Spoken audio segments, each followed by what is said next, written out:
We affirmed the ratings at BBB, and we kept the foreign currency ratings at BBB, and we kept the negative outlook. Basically, that reflected our view that we continue to see broad macroeconomic policy continuity under the current government. It also reflected the fact that, in line with what we had expected in the party conference in Mangaung, nothing radical, no radical shift was decided. What we also noted is that external balances have increased. South Africa has had current account deficits for a long time, and as a consequence, external debt has been increasing.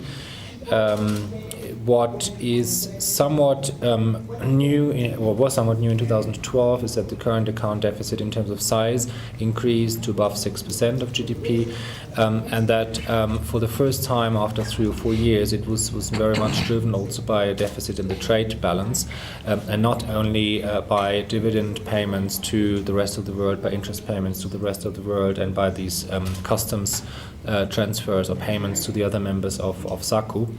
We keep the negative outlook on South Africa to signal the probability that the rating could be lowered in the next 1 to 2 years. We generally quantify this probability with 1 out of 3 when we have a negative outlook. The rating could be lowered under several scenarios. First, if these external imbalances increased beyond our current expectations. Also, if there was a renewed conflict or an escalation of disputes in the mining sector with spillover effects on other factors that are important for our sovereign ratings, like for GDP growth, like again on the external imbalances, the business climate, foreign direct investment, but also on political risk, because the labor dispute may have spillover effects on the political debate, on the policy framework under which the South African government operates. So this is what the negative outlook reflects. If you want me to add and just use one word, which kind of like goes into this direction and also has at its heart basically the linkages Christian just described. For me, in many ways, it is non-delivery.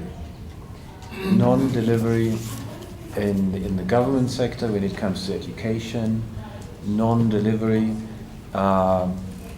in public security, where the police cannot make citizens feel safe and secure, non-delivery in the private sector in many ways too, where private sector is behind creating housing and whatnot, non-delivery at the local government level when it comes to social delivery protests in the townships.